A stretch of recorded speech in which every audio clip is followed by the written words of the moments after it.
राजस्थान के पूर्व मुख्यमंत्री सचिन पायलट ने भाजपा को गरीब और किसान विरोधी बताते हुए कहा कि बढ़ती महंगाई या किसानों के हित की बात करे तो ये हिंदू मुसलमान पर आ जाते हैं। भाजपा अमीरों को लाखों करोड़ों का बैंक लोन माफ कर देती है, लेकिन हम वृद्ध या किसानों को कुछ दे तो इनकी अर्थव्यवस्था चरमरा जाती है। गरीबों को पेंशन, छात्रवृत्ति, महिलाओं को लाभ दिया तो इनके पेट में फोड़े हो गए। सचिन पायलट बुंडावर में कांग्रेस प्रत्याशी ललित यादव की जनसभा को संबोधित कर रहे थे। पायलट ने भाजपा को जमकर कोसा, लेकिन अशोक गहलोत और राज्य सरकार की योजनाओं पर नहीं बोले। उन्होंने कहा, 10 साल पहले भाजपा ने किसानों की आय दोगुनी करने का झांसा दिया, 2 करोड़ युवाओं को रोजगार नहीं दिया, न काला धन लेकर आए। भाजपा के लोग देश की संपत्ति बेच चंद लोगों को सौंपना चाहते हैं। कांग्रेस ने देश को नरेगा एवं रोजगार का अधिकार दिया, ये 3 काले कृषि कानून चाहते थे। पायलट ने तंज किया कि यह बार बार डबल इंजन की बात कहते हैं। भाजपा का एक इंजन हिमाचल प्रदेश और दूसरा इंजन कर्नाटक में फेल कर दिया गया। राजस्थान में कांग्रेस सरकार रिपीट कर देना, आने वाले समय में केंद्र में भी इनका इंजन फेल कर देंगे। सचिन पायलट ने अपने 7 मिनट 13 सेकंड के भाषण में एक बार पूर्व प्रधानमंत्री मनमोहन सिंह का नाम लिया। मुख्यमंत्री गहलोत एवं उनकी योजनाओं पर कुछ नहीं बोले। सबसे ज्यादा बात किसानों पर कही। मेरे छोटे भाई ललित यादव जी, समय बहुत हो गया, मंच पे सभी नेताओं का नाम नहीं लूंगा मैं, और मैं बहुत देर से आपके बीच में आया, उसके लिए क्षमा चाहता हूं। लेकिन मुझे सुबह हनुमानगढ़ जाना था, वहां पर एक और हमारा छोटा भाई चुनाव लड़ रहा है, उसके प्रचार में मैं देरी से आया, उसके लिए क्षमा मांगता हूं। लेकिन मुझे मेरे भाई के लिए आना था, इसलिए मैं सारे काम छोड़कर आपके बीच में आप लोगों से ये निवेदन कर रहा हूं, 25 तारीख को वोट पड़ेगा राजस्थान में। आपको निर्णय करना है आने वाले 5 साल तक इस प्रदेश की क्या दिशा रहेगी, क्या दशा रहेगी। 5 साल का भविष्य आपके बटन दबाने से उसका निर्णय होगा। मुख्य मुकाबला हमेशा दोनों पार्टी के बीच में होता है, बीजेपी और कांग्रेस।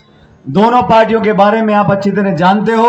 आपको सोचना पड़ेगा, तोलना पड़ेगा, कौन सी पार्टी, कौन से नेता, कौन सी नीति, कौन सा नेतृत्व और किसकी नीयत बेहतर है। बीजेपी की सरकार को 10 साल हो गए दिल्ली में। 10 साल पहले इन्होंने कहा था किसान की आमदनी दुगनी कर देंगे। मैं पूछना चाहता हूं बैठे मेरे किसान भाइयों से, आप में से किसी की आमदनी दुगनी हो गई क्या? क्या बोले, हो गई? ये कहा था हर साल 2 करोड़ लोगों को रोजगार देंगे। किसी नौजवान को मिला रोजगार यहाँ पे भारत सरकार का?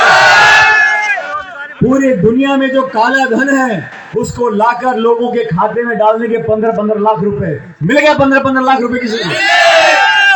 10 सालों में जो काम इस सरकार ने किया, 3 काले कानून बनाए किसानों के खिलाफ। 1.5 साल तक किसान दिल्ली में, राजधानी में धरने पर बैठे रहे, ठंड में, गर्मी में, भूखे प्यासे सैकड़ों किसानों की मौत हो गई।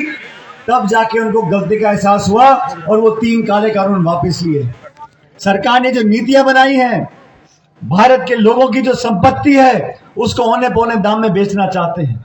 देश के हवाई अड्डे, रेलवे लाइन, खान के गोदाने, बिजली घर सब बेच के चंद लोगों को देना चाहते हैं।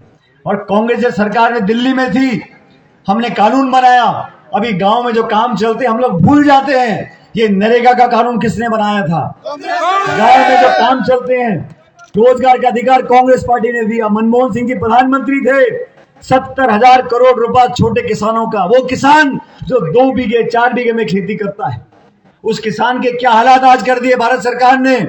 खाद के, बीज के, बिजली के, पानी के क्या दाम हो गए।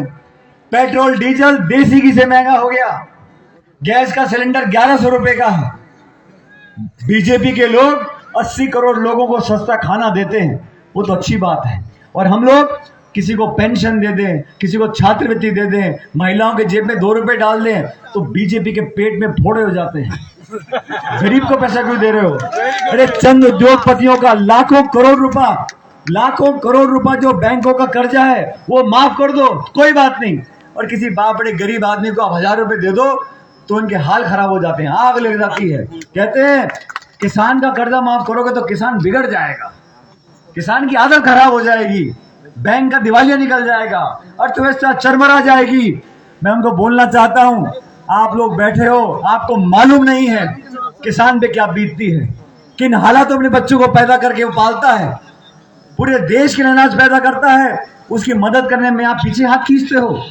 साथियों, दोनों पार्टियों को नाप तोल के देखो, किसकी सोच है गरीब के लिए, किसान के लिए, नौजवान के लिए, बुजुर्ग के लिए, पिछड़े के लिए, अगड़े के लिए, बहुसंख्यक, अल्पसंख्यक, सब लोगों को साथ लेकर चलने वाले कौन लोग हैं, और कौन वो लोग हैं जो आपस में तनाव पैदा करते हैं, झगड़ा कराते हैं।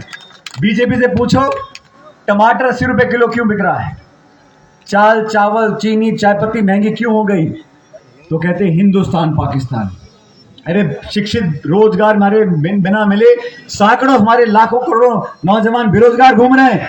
बीजेपी से सवाल पूछो तो कहते हैं मंदिर और मस्जिद। अरे आपने वादे किए थे, पूरे क्यों नहीं कर रहे, कहते हैं मंदिर और मस्जिद, हिंदू मुसलमान, हिंदुस्तान पाकिस्तान, ले दे के इनकी सुई वहीं अटकी हुई है, इन्हें कोई मतलब नहीं है। इसलिए आप लोगों से निवेदन करने आया हूं, कांग्रेस पार्टी ने, सुनो, कांग्रेस पार्टी ने बहुत सोच समझकर इस नौजवान को टिकट दिया है और आपके भरोसे पर दिया है। और मैं जानता हूं ललित जी को, इन्होंने पिछले 5 सालों में, उससे पहले जब से छात्र राजनीति से लेके हर जगह यूथ कांग्रेस में मेरे साथ काम किया है। जब 5 साल संघर्ष हमने किया बीजेपी की सरकार के सामने 2013 से 18, उन 5 सालों में लाठी खानी हो, जेल जाना हो, भूख हड़ताल करनी हो, पद यात्रा करनी हो, धरना करना हो, जो भी करना हो, संघर्ष किया लोगों के लिए, नौजवानों के लिए, इस नौजवान ने किया है। आज मैं इनके लिए वोट मांगने आया हूं और 36 कौम के लोगों से बोलना चाहता हूं, ये जाति बिरादरी भूल जाओ, उस व्यक्ति का, उस नेता का, उस पार्टी का समर्थन करो जो आपके दुख सुख का भागीदार बनेगा। युवाओं के लिए, जब मैंने युवाओं के लिए आवाज उठाई है, किसानों के लिए आवाज उठाई है, ललित यादव ने उस आवाज का समर्थन किया है।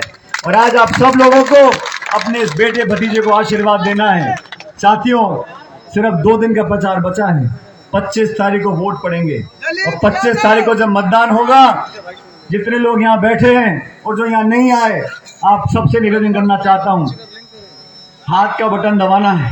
हाथ का बटन दबाने से, सुन लो मेरी बात ध्यान से, 25 तारीख को, सुन भाई, मैं भी चुनाव लड़ रहा हूँ, 25 तारीख को वोट पड़ेंगे, मैं टोंक में होऊंगा, उस दिन मतदान होगा, लेकिन ललित जी के लिए बटन दबाना है। बटन दबाते हैं, मशीन में आवाज आती है, मशीन की क्या आवाज आती है, वो बटन मशीन का इतने कैड़ा करके दबाना कि 25 तारीख को वो टी की आवाज मेरे टोंक में सुनाई पड़ जाएगी।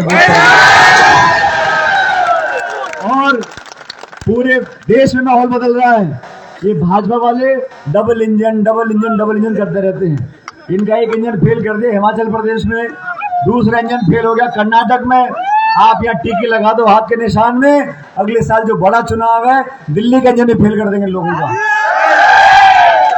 मुझे और सभाओं में जाना है साथियों, लेकिन मैं विशेष रूप से, ललित जी ने मुझे कहा था, सुनो, ललित जी ने मुझे कहा मेरी सभा करनी है। उन्होंने कहा भाजपा का वो नेता आ रहा है, भाजपा का ये नेता आ रहा है, ये हो रहा है। मैंने कहा ललित भाई तू चिंता मत कर, तू टेंशन मत ले, चुनाव करीब आने दे, हम भी मीटिंग करके जाएंगे। और जिन्होंने कहा साहब वो फला मंत्री, फला मुख्यमंत्री, फला नेता भाजपा का आ रहा है, मैंने कहा तो किसी मर्जी को आने दे। मैंने कहा हम मीटिंग करेंगे और 100 सुनार की। मैं आप सब लोगों से आवेदन कर रहा हूं, सारी बातें भूलकर कांग्रेस पार्टी में बटन दबाकर इस नौजवान को विधानसभा भेजो, ताकि मैं और ये मिलकर आपके मुनावर, अलवर और पूरे प्रदेश भर की सेवा करने का काम करेंगे।